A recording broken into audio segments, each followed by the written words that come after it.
Olá! Dentre os muitos textos que fala sobre dom de língua no livro de Atos, um chama a atenção. Está lá em Atos capítulo 10. Ali Pedro foi convocado por Deus a falar aos gentios e ele começa a falar aos gentios. Começa a falar qual é a razão do evangelho. E em determinado momento, os gentios recebem o Espírito Santo e começam a falar em línguas. A dúvida é a seguinte: Pedro estava falando com eles. Depois que o Espírito Santo então desceu, eles entendiam o que Pedro estava falando ou não?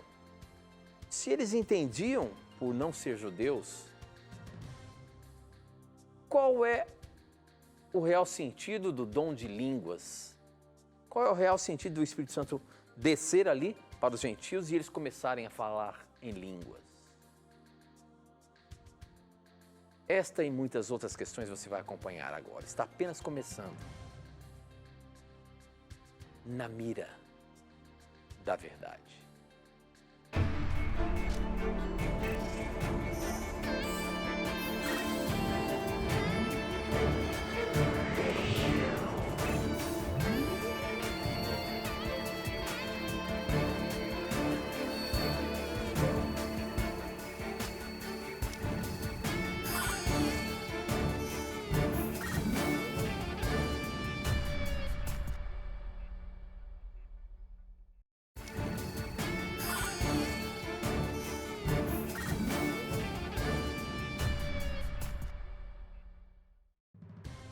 Seja muito bem-vindo, estamos começando mais um programa Na Mira da Verdade e sempre é muito bom ter a sua companhia aqui com a gente.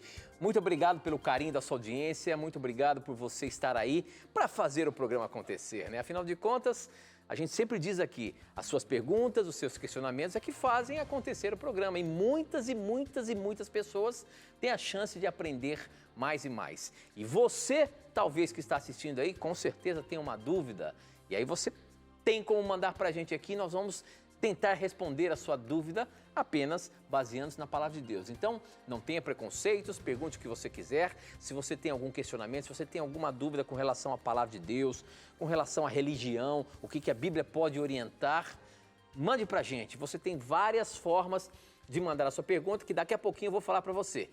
Agora, eu quero apenas dizer que quem está na mira para responder a sua palavra, e eu vou te ajudar, porque eu vou colocá-lo na mira através da sua pergunta. É ele, professor Leandro Quadros. E aí, professor?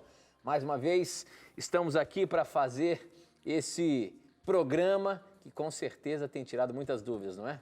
Graças a Deus, Tito, tem tirado muitas dúvidas e incentivado ao nosso telespectador, né, o que é o mais importante para nós, tem incentivado ao telespectador a estudar mais a Bíblia, a conferir se aquilo que é ensinado a ele ou a ela realmente está de acordo com a Bíblia. Então nós ficamos muito felizes por isso, porque Deus nos deu essa oportunidade de mesmo falhos, pecadores, defeituosos, podermos de certa forma ajudar você a ver com os seus próprios olhos, não é, na Bíblia, se aquilo que lhe ensino está em harmonia com ela ou não.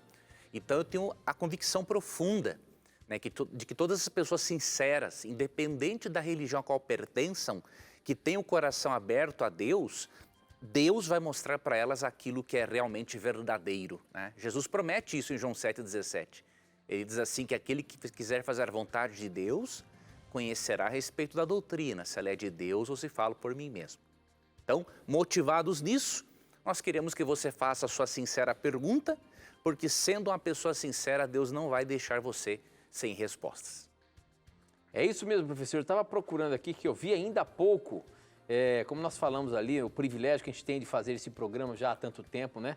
Nós recebemos uma mensagem aqui no Instagram, deixa eu ver se eu acho. Se não achar agora, eu vou mostrar depois aí, que a pessoa já assiste a gente há 10 anos e ela falou assim, ó, hoje eu não vou fazer pergunta. E aí ela deu aqui um testemunho. Eu vou ver se eu acho aqui pra gente, depois eu mostro, porque é importante a gente ver como as pessoas estão acompanhando o programa já há tanto tempo e o Espírito Santo vai falando com você, telespectador, assim como fala com a gente, assim como falou com a gente. Olha, tá aqui, ó, eu achei. Deixa eu ver se é essa aqui.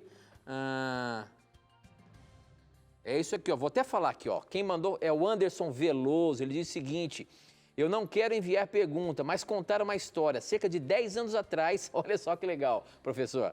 Cerca de 10 anos atrás, eu estava preocupado com algum problema, alguma dúvida, e eu nunca tinha ouvido falar em igreja adventista, nem em Novo Tempo, até que fui procurar uma de minhas dúvidas na internet e encontrei um vídeo de um rapaz em um cenário vazio com uma TV preto e branco e tal professor com o cabelo de franjinha.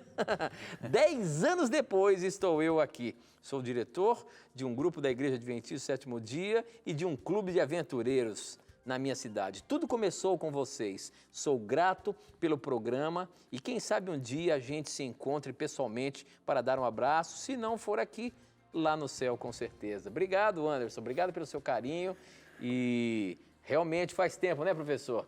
Muito mais de 10 anos, né? Seus cabelinhos eram pretinhos. Era. Você também. Agora estamos com os cabelos brancos, mas estamos jovens ainda. Mas com certeza. Cabelo branco quer dizer não velhice, é experiência só. Então tem mais uns 13, 14 anos pela frente ainda, né, professor? Ixi, tranquilo. E coisa boa, né, Tito? A gente ver que Deus usou o programa para esse irmão hoje ser um líder de igreja, né? Ele aceitou a Jesus, né? Está na igreja, é um líder de igreja, é uma bênção, meu irmão. A gente recebe muitos desses testemunhos e sempre eles nos fortalecem, nos animam, né? Obrigado por você repartir conosco e você que assiste ao Na Mira, né? Se Deus mostrou algo forte para você por meio do programa, pode escrever, pode mandar mais dessas experiências que nós, com satisfação, vamos aqui apreciar e ler com você.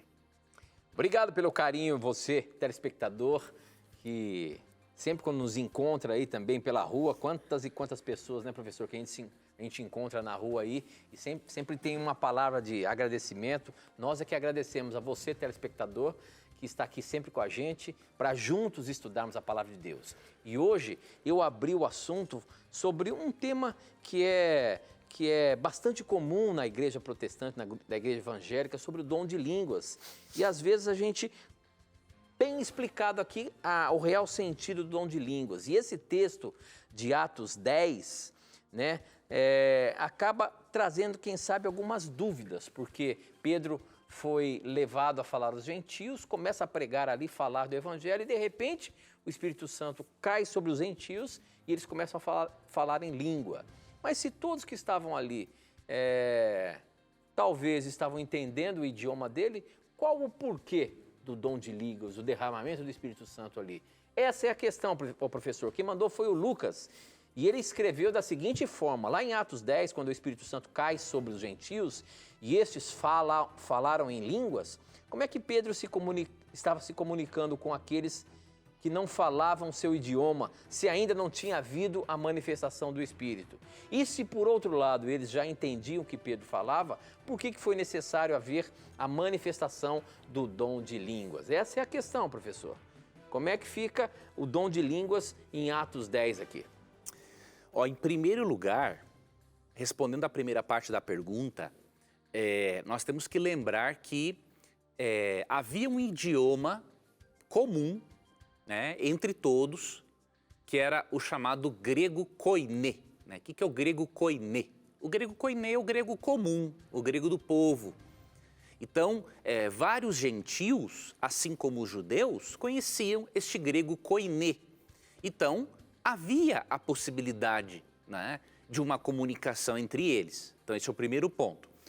O segundo ponto, que é o mais assim importante, qual o propósito de Deus em dar o dom de línguas a Cornélio e a alguns gentios aqui, sendo que, por exemplo, eles podiam dialogar no grego koiné. Aqui há um propósito doutrinário e evangelístico.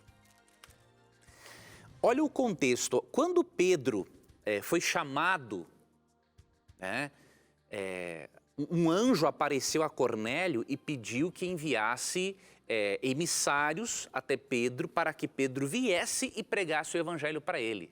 Cornélio era um gentil, mas era uma pessoa muito devota a Deus, buscava a Deus verdadeiramente e Deus queria que ele naquele momento recebesse o evangelho e a verdade, né? E aí tinha um problema.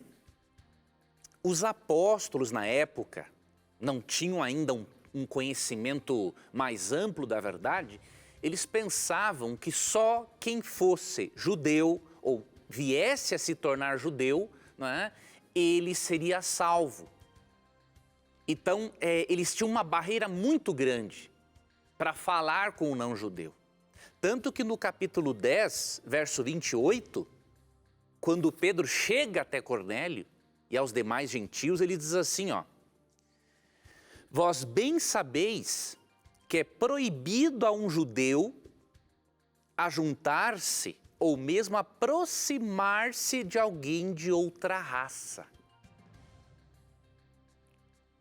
Mas Deus me demonstrou que a nenhum homem considerasse comum ou imundo. Então Deus deu aquela visão do lençol zoológico cheio de animais imundos para convencer Pedro de que ele não deveria considerar um gentil como imundo, né? Porque Deus demonstrou que a nenhum homem considerasse comum ou imundo. E para Deus provar de uma forma ainda mais convincente a Pedro de que eles mereciam ser batizados, Deus resolve manifestar-se, né? O Espírito Santo se manifesta neles e eles começam a falar a outros idiomas, engrandecendo a Deus. Isso prova que esses outros idiomas não eram línguas estáticas que ninguém entendia, porque senão o apóstolo não saberia que estava engrandecendo a Deus.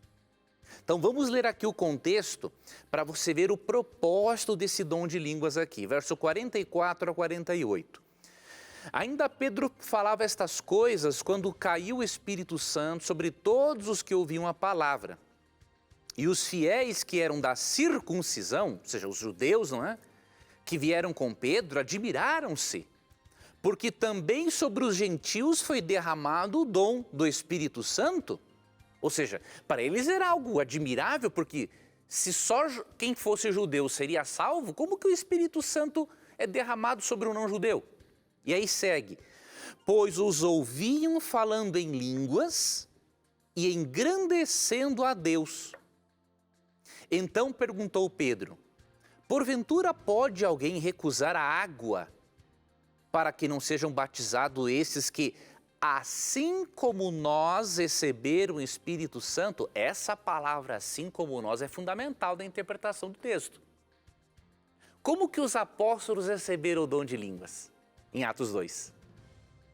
Era um dom de idiomas. Não era um dom de línguas estranhas. Porque Pedro fala, porventura pode alguém recusar a água para que não sejam batizados esses que, assim como nós, lá em Atos 2, receberam o Espírito Santo? Então, o tipo de línguas que eles falaram aqui foram outros idiomas. E ao apóstolo e os demais reconhecerem que eles receberam o Espírito Santo e falarem outros idiomas, eles reconheceram que essas pessoas eram dignas de serem batizadas. Então foi a forma de Deus quebrar aquele preconceito de Pedro e dos demais judeus, achando que um gentil não poderia ser salvo ou receber o Espírito Santo. E esse preconceito foi tão duro de se quebrar que Pedro teve no capítulo 11 que se justificar diante da igreja. E aí quando ele se justifica, olha que interessante a reação da igreja, ó. Atos 11, 15 a 18, e aí eu finalizo essa explicação. Quando, porém, comecei a falar, ele contando, quando ele começa a falar com Cornélio e os demais gentios que estavam ali da família dele. Quando, porém, comecei a falar, caiu o Espírito Santo sobre eles, como também sobre nós no princípio. Ou seja, não era um dom de línguas estático que ninguém entendia nada. É o mesmo tipo de línguas lá de Atos 2, idiomas, né? Então me lembrei da palavra do Senhor quando disse: João, na verdade, batizou com água, mas vós sereis batizados com o Espírito Santo. Pois se Deus lhes concedeu o mesmo dom que a nós nos outorgou quando cremos no Senhor Jesus, ou seja, não é um dom de línguas diferente do de Atos 2. Quem era eu para que pudesse resistir a Deus? E ouvindo eles essas palavras, apaziguaram-se e glorificaram a Deus, dizendo: logo, também aos gentios foi por Deus concedido o arrependimento para a vida. Está aqui o propósito do dom de línguas. Convencer aos judeus de que os gentios, ao se arrependerem dos seus pecados e aceitarem a Cristo como Salvador, também tinham direito à vida eterna. Então, o propósito do dom de línguas aqui foi doutrinário. Mostrar que a compreensão doutrinária de salvação ou de soteriologia dos apóstolos não estava correta. Então não tinha nenhum propósito aqui de defender línguas estranhas que ninguém entende. Basta lermos o contexto e o propósito do dom fica claríssimo. Muito bom, professor, muito bom. Para você mandar a sua pergunta, você pode mandar pelo nosso SMS, o número é 12 981510101. Até poucos minutos atrás, nós estávamos sem o sinal da operadora, mas agora já está aqui, ó. Você pode mandar a sua pergunta agora. Mande a sua pergunta que ela chega para a gente. Ou pelas redes sociais, pelo Facebook, namiradaverdade.nt, pelo Instagram, @namiradaverdade e no nosso blog novotempo.com/namiradaverdade, tá bom? A pergunta aqui do Edmilson, que mandou agora pelo nosso SMS, ele é lá do Paraná, ele diz o seguinte: eu gostaria de entender melhor Mateus 22, verso 21. Quando Jesus falou que estavam experimentando ali no verso 18, né, hipócritas, por que é que vocês estão procurando uma prova contra mim? Logo depois, no verso 21, ele diz o seguinte: dai a César o que é de César e a Deus o que é de Deus. Aí a pergunta do Edmilson é o seguinte: a César o que é de César era o que? Era o dinheiro. E a Deus? Em que sentido ele se referiu, dai a Deus o que é de Deus? Professor Leandro Quadros, tem 2 minutinhos, você consegue responder essa questão? Sim. A César realmente, né, era o tributo, era o imposto. E a Deus são várias coisas, né? A Deus pertence o nosso coração, a Deus pertence a nossa devoção. E se nós pegarmos contextualmente, já que ele disse para dar o imposto a César, então nós podemos entender também, né, que é lícito e é importante dar a Deus o que é de Deus, ou seja, não é um imposto ou um tributo, é a adoração por meio dos dízimos e ofertas. Tá? Então você pode ler Malaquias 3, 8-10 e você vai ver que o ato de não dizimar e de não ofertar é considerado um roubo diante de Deus. E que Malaquias 3,10 mostra que realmente o dízimo está relacionado à adoração. Então você dá a César o que pertence a ele, ou seja, paga ao governo os impostos como um cidadão de bem, mas não esquece de dar a Deus o que é dele, né? O dízimo, suas ofertas, o seu coração, a sua vida, a sua consagração, o seu tempo, seus dons, seus talentos e tudo mais. E outra coisa interessante, professor, é quando ele fala e dai a César, é até porque eles tentaram pegar a Deus, a Jesus ali, pelo fato de que eles eram oprimidos pelos romanos. E ainda assim Jesus, né, pelo menos que eu entendo isso, Jesus disse, ó, dai a César, ou seja, obedeçam às leis do governo, mesmo que seja um governo opressor, mas obedeçam às leis do governo, é ou não é? Sim, mesmo que existam opressões por parte de alguns governos, né, existem leis justas. Então, quando alguém diz, Jesus foi um revolucionário, esse cara deve estar com um problema, né? Ele não foi revolucionário como, por exemplo, um Che Guevara, que lutava contra o governo e mandava matar pessoas e homossexuais, né? Jesus que era revolucionário o interior das pessoas. Então, Jesus nunca foi contra o Estado. Então, ele não pode ser chamado de um revolucionário como alguns aí, metidos a sabichões, têm espalhado nas redes sociais. Tinham que achar trabalho para fazer ao invés de espalhar esse tipo de bobagem. Muito bem, muito bem. Nós vamos para um intervalo rapidinho, mas aproveita o intervalo aí, formule uma boa questão. Vamos colocar o professor na mira da verdade. A gente volta já.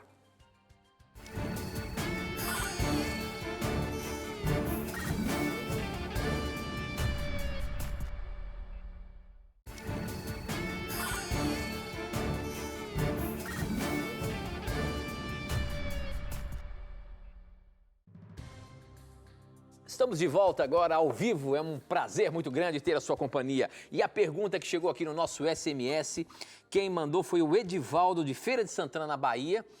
Mas a pergunta do Edivaldo eu vou colocar já já. Segura aí, Edivaldo, é só para você ficar ligadinho aqui. Porque tem uma pergunta aqui interessante no Instagram da Márcia.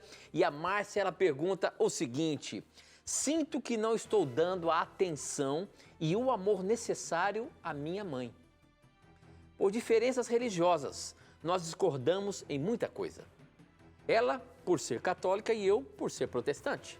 Eu queria saber se estou pecando com relação a isso, desobedecendo um mandamento de Deus que é honrar pai e mãe para que seus dias se prolonguem nesta terra? Agradeço se responderem, pois não estou completamente em paz. Professor, essas divergências religiosas entre mãe e filha, pode ter problema aí na questão do mandamento honrar pai e mãe? Depende da forma como esta filha aborda a mãe, né? Se você aborda sua mãe com desrespeito, né, obviamente você estaria transgredindo o mandamento de honrar pai e mãe. Agora, se você aborda sua mãe com respeito, aí você não está transgredindo. Qual é a dica que eu lhe daria, minha irmã? Já que a sua mãe não quer, já que as discussões com ela, doutrinárias, não estão no nível da conversa, do diálogo, mas estão, na verdade, no nível da discussão, eu vou te apresentar um conselho do apóstolo Pedro, que ele deu a mulheres que tinham maridos descrentes, tá? Lógico, a tua mãe não é uma descrente, ela crê em Deus, ela é uma sincera católica, mas o princípio vai ajudar você. Olha o que diz aqui, ó. 1 Pedro 3, 1 e 2. Eu creio que esse princípio se aplica no seu caso.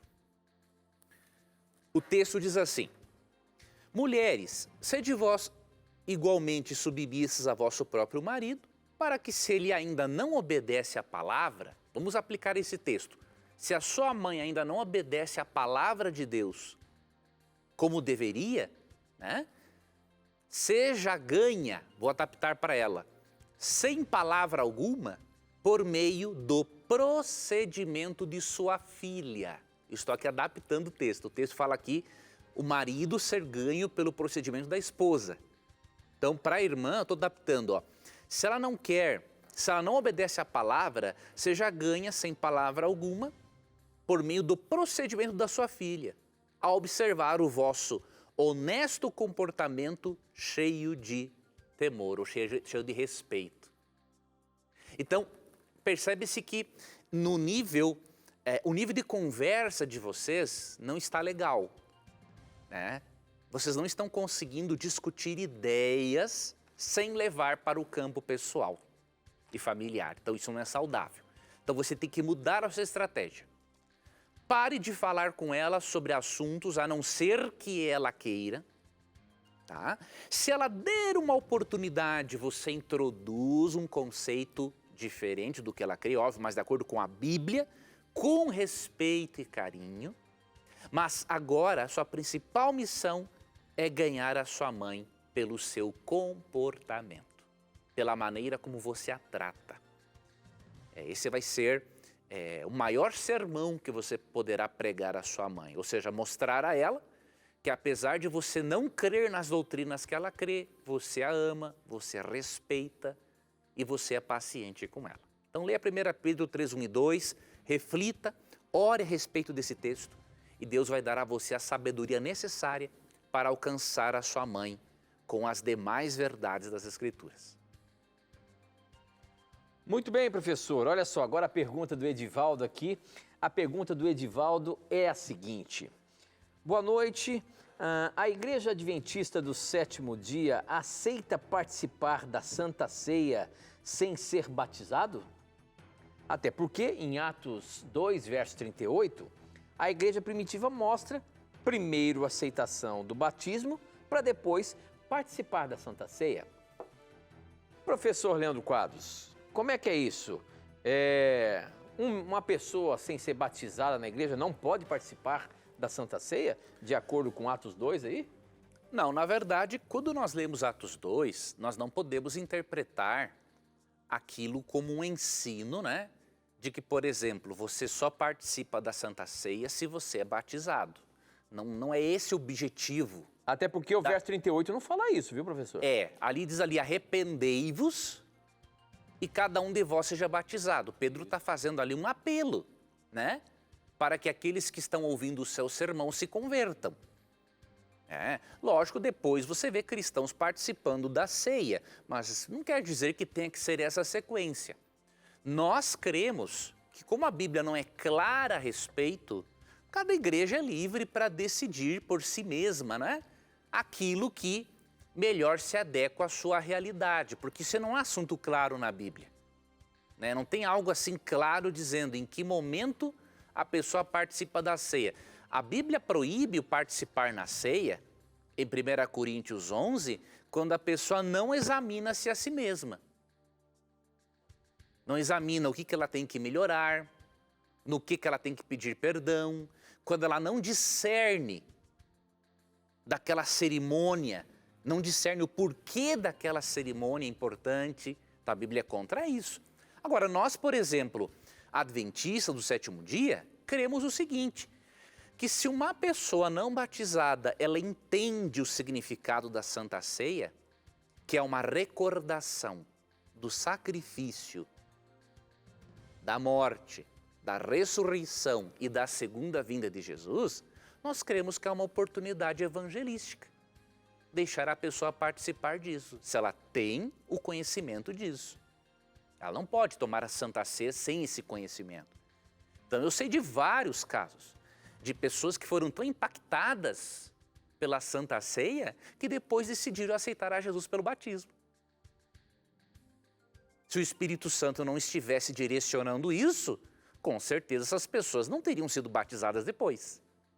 Tá? Então, repito, como o assunto não é claro na Bíblia, cada igreja cristã é livre para decidir, né, como adotará esse procedimento. Agora, nós entendemos que é uma oportunidade de evangelização, né? E temos visto pela experiência em nossas igrejas que realmente é uma cerimônia muito bonita, impactante e que tem levado muitas pessoas a aceitarem a Jesus. Então nós queremos que há muito mais benefícios. Na verdade, nós queremos que há benefícios e não malefícios. Muito bem. A próxima pergunta é pelo nosso Facebook. Você que está assistindo a gente pelo Facebook aí, mande as suas perguntas no videozinho que eu antecipo antes de começar o programa aqui, para ser mais fácil de eu encontrar a sua pergunta aqui, tá bom? Mas você que está interagindo aí com o vídeo que está sendo ao vivo, também tem as suas perguntas ali e eu pesco ali também. Vamos lá, o Caio Chaves, ele pergunta o seguinte: como que a alma pode ser mortal se quando Elias ressuscita o filho da viúva, a Bíblia diz que a alma do menino tornou a entrar nele, ou seja, parece que a alma estava separada em algum lugar. Ótimo programa, sou aqui do Rio de Janeiro. O texto é 1 Reis 17:22. Caio, obrigado pela sua pergunta. Professor, qual a explicação para esse texto aí? Quando Elias ressuscita o menino, pede para a alma entrar de novo no menino, dá a ideia, sim, que a alma estava ali, aguardando alguma coisa. Como é que é isso? A palavra alma, nas Escrituras, ela tem um sentido muito amplo, amigo e amiga telespectadora. Tem um sentido primário, que é o de Gênesis 2:7, que é um ser vivente. Né? Então, a alma na Bíblia é um ser vivente. Tá? Você pode ler isso em Gênesis 2:7, Deuteronômio 10:22 e Atos 2:41. As palavras que aparecem ali para ser vivente ou pessoa é alma. Tá? Só que existe uma gama de significados. E no contexto de 1 Reis 17, 21 e 22, assim como em Gênesis 35, 18, que diz, né, que a alma de Raquel saiu dela, se você ler a tradução ecumênica da Bíblia, a Nova Versão Internacional e a Nova Versão Transformadora, você vai ver que essas expressões, essas traduções captaram muito melhor que a Almeida o significado da palavra alma nesses contextos. E como exemplo, um dos exemplos do que eu citei de versões, de 3 versões, eu vou ler para você a NVT, que é a Nova Versão Transformadora. Olha o termo que aparece aqui no lugar de alma e veja como ele é o mais correto contextualmente. Diz assim: em seguida, Elias se deitou sobre o menino 3 vezes e clamou ao Senhor: ó Senhor meu Deus, por favor, permite que a vida volte a este menino. O Senhor ouviu a oração de Elias e o menino voltou a viver. Por que a NVT traduziu por vida? Porque a palavra alma também pode significar vida. Na NVI, respiração, como é na NVT também, se eu não me engano. Então veja, é um amplo, tem um significado amplo a palavra alma. E usar a palavra alma aqui com o sentido de algo imaterial que sobrevive fora do corpo não encaixa, porque nem era esse o pensamento hebreu. Para você ter uma ideia, eu tenho uma citação aqui de um autor, de um erudito católico, Dom Ustan Mork. Ele escreveu o seguinte, comentando o Gênesis 2:7. Adão não tem alma, ele é alma. O corpo, longe de ser dividido de seu princípio vital, é a alma visível. Então esse é o dito católico e tem o dito dos evangélicos que pensam da mesma forma. Então a alma não é uma entidade separada fora do corpo. Quem estuda a antropologia bíblica, ele percebe isso. Tá? Tem um livro, Inteligência Humilhada, do Dr. Jonas Madureira, né, publicado pela editora Vida Nova, que tem um capítulo que fala só sobre alma. E ele faz uma abordagem totalmente bíblica. E ele é um teólogo evangélico, né, protestante, e ele simplesmente reconheceu que a doutrina bíblica é holística, ou seja, apresenta o ser humano em sua integralidade, espírito, alma e corpo, e que quando há uma separação desses elementos, deixa de existir. Tá? Então, cada vez mais os eruditos têm reconhecido isso. Então, pegue outras traduções e você vai ver que a alma não tem esse sentido obscuro que está na Almeida atualizada. Tá? Eu gosto da Almeida atualizada, uma excelente versão, mas ela muitas vezes não traduz a palavra no sentido mais específico, né? Por causa do pressuposto do tradutor. Né? Cada tradutor é um ser humano, tem os seus pressupostos, então é óbvio que às vezes ele vai optar por uma palavra no lugar de outra. Mas isso não nos impede de saber. Nós temos outras traduções comparativas, caso não saibamos o hebraico ou o grego, e podemos entender o texto, como neste caso aqui. Muito bem, professor, muito bem. Tem uma pergunta aqui no nosso blog agora, novotempo.com/na mira da verdade. Você pode entrar lá e também você vai ver que o programa está ao vivo, você tem como mandar a sua pergunta. O Kelvin Costa, de Ourinhos, ele pergunta o seguinte, olha a pergunta do Kelvin, professor. Eu gostaria de saber o seguinte, o professor Leandro Quadros disse que as profecias até Apocalipse 12 se cumpriram. E estamos no capítulo 13 e os capítulos seguintes são capítulo 14, a pregação do evangelho a todo mundo, capítulo 15 e 16 são as pragas, os capítulos 17 e 18 são a condenação de Babilônia e o capítulo 19 é a volta de Jesus. Eu gostaria de saber em qual capítulo Satanás se personificará como Cristo enganando a muitos e se é antes ou depois do decreto dominical. A gente consegue encontrar esse momento ali em Apocalipse? Olha, ele não é claro no Apocalipse, mas nós podemos deduzir por uma lógica. Nosso telespectador, a grande maioria, nunca ouviu falar nesse termo, decreto dominical. O que é isso? Só um pouquinho então, professor. Nós temos que ir para o intervalo rapidinho. Você dá a explicação na sequência, pode ser? Sim, sem problema. Então tá bom.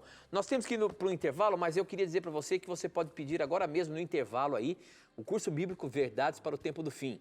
É só você acessar aí o nosso blog, novotempo.com/Na Mira da Verdade. Agora mesmo, você arrasta a página lá, você vai ver a imagem dessa revista. E você pode clicar lá, fazer um cadastro para que ela chegue direitinho na sua casa, tá bom? Peça agora mesmo, é gratuito e você vai aprender muito. Vários assuntos relacionados ao tempo que nós estamos vivendo. Aproveita, hein? Peça lá agora mesmo. Nós vamos para o intervalo rapidinho e a gente já volta.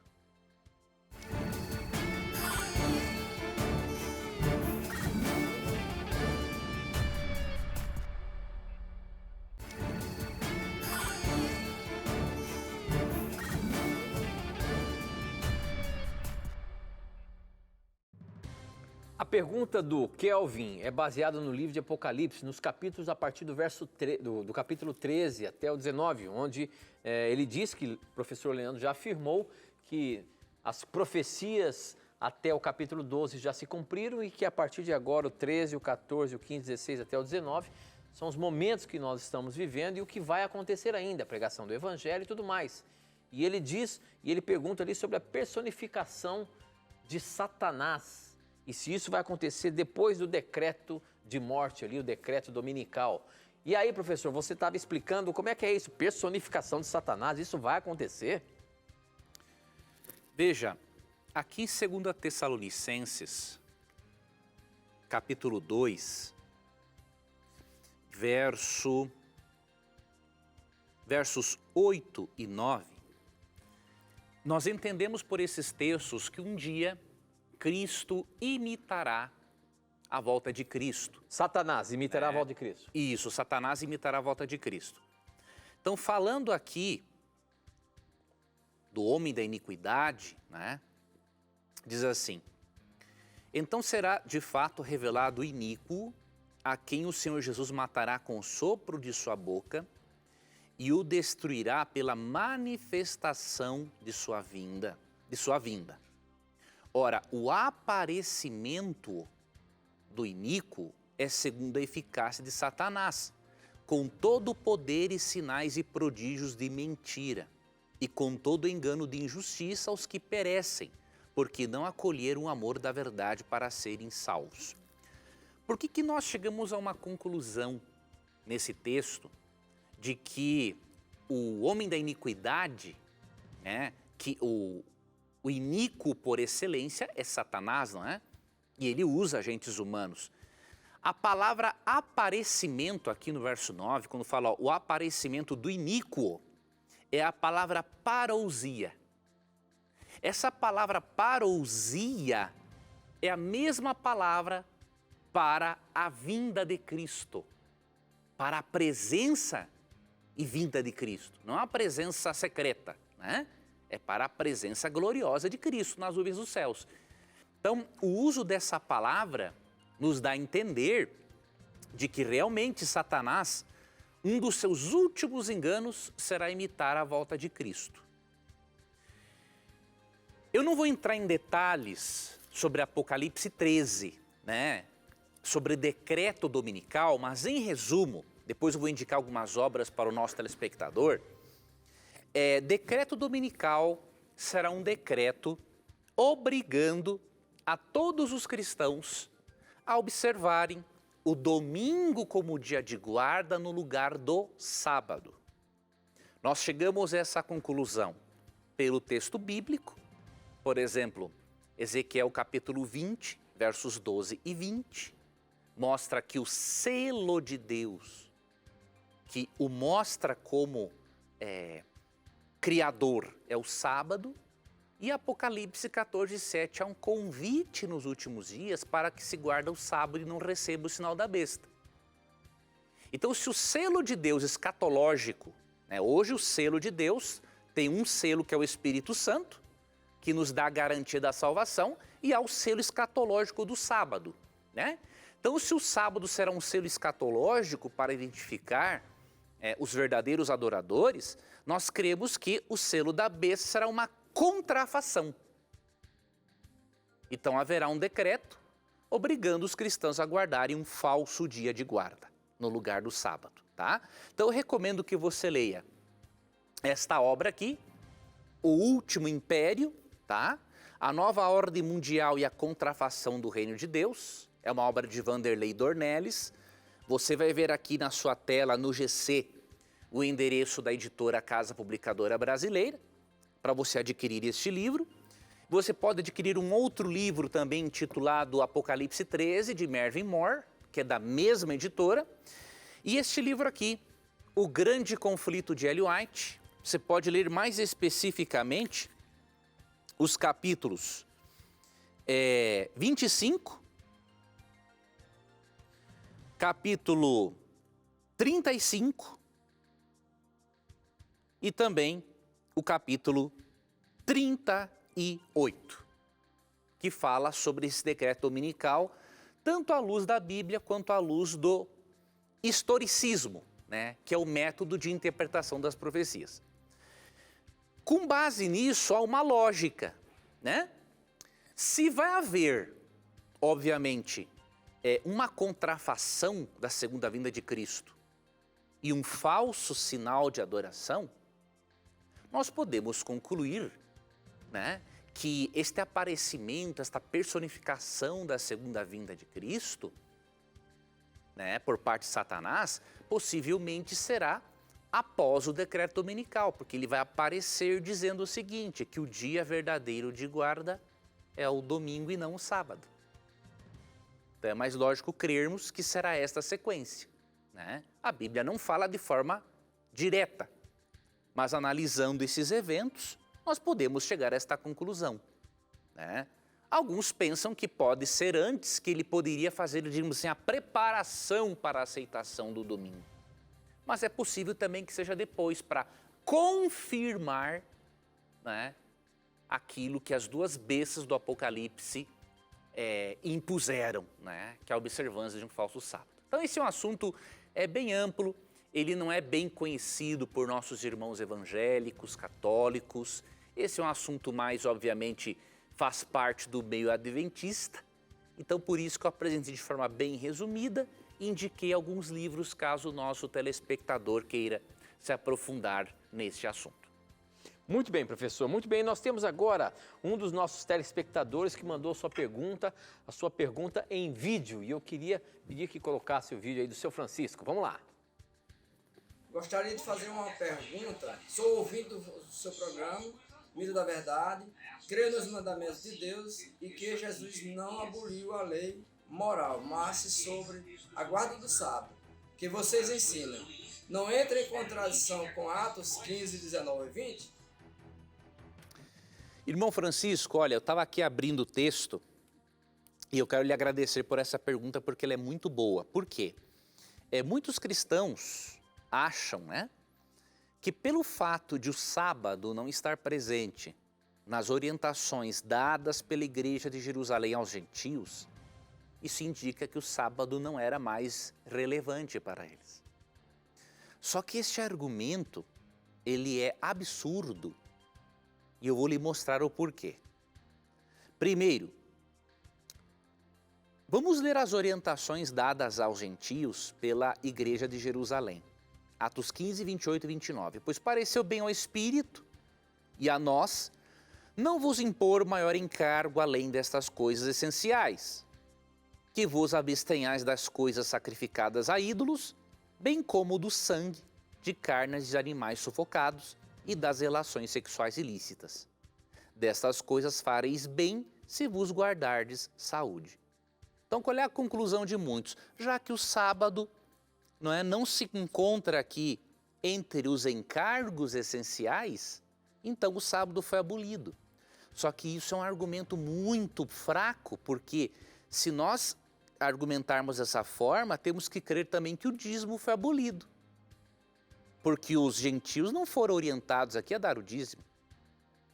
Nós temos que crer, por exemplo, na abolição do mandamento honra teu pai e tua mãe. Porque os gentios não foram ensinados a respeito disso aqui. Talvez esse argumento caia por terra. Por quê? Simplesmente porque os versos 28 e 29 de Atos 15 tratam das reais necessidades dos gentios. Eles precisavam se abster de carnes sacrificadas a ídolos, do alimento com sangue e das relações sexuais ilícitas. Estas eram as necessidades deles. E que eles conheciam o mandamento do sábado. Olha o verso 21. Veja como é importante ler o contexto e não fazer como muitos, pegam uns versos isolados e já tiram uma conclusão da cabeça deles. O verso 21 diz assim, ó: porque Moisés tem em cada cidade, desde tempos antigos, os que pregam nas sinagogas, onde é lido todos os sábados. Qual era o dia de reunião dos judeus cristãos mesmo após a cruz? O sábado. E será que os gentios não sabiam disso? É claro que sabiam, tanto que eles faziam parte da adoração. Tá? Então esse argumento em torno de Atos 15, 28 e 29 é fora da casinha. E eu já vi ele em muitos livros e sites na internet. Mas foi bom, irmão, fazer essa pergunta para você ver que o argumento não se sustenta em hipótese alguma. Muito bom, muito bom. Olha só a pergunta que chegou aqui nesse tema que nós estamos aqui abordando, né, que acabou vindo uma pergunta atrás da outra, após a outra. Boa noite, me chamo Tainá, eu e meu marido, Maicon, estamos acompanhando o programa e temos uma pergunta. A gente trabalha em uma granja de porcos e temos que trabalhar aos sábados. Sabemos que o sábado é um dia de guarda e a gente estaria errado se colocássemos outra pessoa para fazer esse serviço neste dia? E seria errado também estar tratando esses animais para consumo de outras pessoas? Somos do Rio Grande do Sul, na cidade de Rodeio Bonito. Deus abençoe a todos e agradeço se for atendido. Obrigado pela sua pergunta, Tainá. Professor, aí tem duas questões. O sábado, se eu posso trocar o meu dia de trabalho e indicar outra pessoa para trabalhar, por estar trabalhando com essa questão dos animais imundos para o consumo. Veja, realmente, queridos irmãos, quando nós lemos Levítico 11, especialmente dos versos ali 42 a 44, nós vemos que a linguagem empregada por Deus para proibir o consumo de carnes imundas é uma linguagem muito forte para nós entendermos que esta é uma lei de pouca relevância. Deus diz assim, não se façam abomináveis por causa desses animais impuros. Então, depois do dilúvio, Deus liberou o uso de algumas carnes numa situação emergencial, mas Ele não liberou o uso de todas, porque nem todas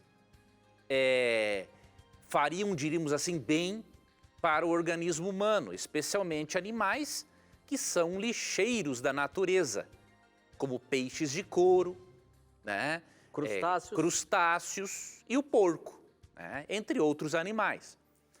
Então, Deus não seria a favor, não é a favor realmente, de você trabalhar alimentando esses animais para o consumo de outras pessoas. Lógico, se tem os animais, desde que não seja para consumo, mas cria. Porque é um lixeiro da natureza, você tem que cuidar dos animaizinhos, né? Eles são animaizinhos de Deus, só que Deus não os criou para o consumo. Deus, na verdade, não os autorizou ao consumo. Tá? E você vê essa distinção entre animais limpos e imundos bem antes dos israelitas. Talvez alguém diga para você assim, não, isso é uma lei de Moisés. Não, é lei de Moisés. Isso aí, essa distinção Deus fez em Gênesis 2, Gênesis capítulo 7, verso 2. Para Noé e sua família. Moisés nem sonhava em existir. Então não é correto realmente, à luz do texto bíblico, nós vendermos algo para uma pessoa que nós não usamos. Um exemplo disso é o álcool. Em Abacuque 2,15 diz assim, ai daquele que dá de beber ao seu companheiro. Então um cristão que não usa álcool, ele não pode vender álcool. Tá? Quanto a outras atividades que você realiza nesta granja, nesse sítio ou fazenda, realmente é importante você fazer uma troca de escala. Tá? Você pode pensar assim, mas eu vou estar fazendo outra pessoa trabalhar para mim. Veja, independente de você, essa pessoa trabalha no sábado. O que você pode fazer é aproveitar e dizer assim, olha, eu estou trocando de escala com você porque eu adoro a Deus no sábado. E eu peço a Deus que um dia você faça como eu, que você adore a Deus no sábado. Ou seja, você vai aproveitar e dar um testemunho. Tá? E há uma atividade que é essencial à vida, a se realizar nesse tipo de trabalho, que é o tirar leite de uma vaca. Você não pode deixar esse animal, como se diz no Rio Grande do Sul, não pode deixar o ubre encher, porque senão vai provocar rachaduras. E no sábado é lícito fazer o bem. Então, quando você extrai leite de uma vaca no sábado, você está evitando que ela tenha rachaduras no ubre. Então, isso é algo essencial à vida do animal. Agora, outras coisas realmente devem ser deixadas de lado no dia do Senhor. Muito obrigado, professor. Mais uma vez, encerramos o programa aqui com as respostas baseando-se na palavra de Deus e a gente se encontra semana que vem, se Deus quiser. Obrigado, Tito, por trazer as perguntas dos nossos telespectadores e ouvintes. Deixo para o nosso telespectador Êxodo 28:11 para você ver a preocupação de Deus até mesmo para que os animais guardem o sábado. Então leia Êxodo 28:11. E não se esqueça de que sempre que você tiver a coragem de perguntar, a Bíblia terá coragem de lhe responder. Suas perguntas sempre estarão na mira da verdade. Até o nosso próximo encontro. Tchau!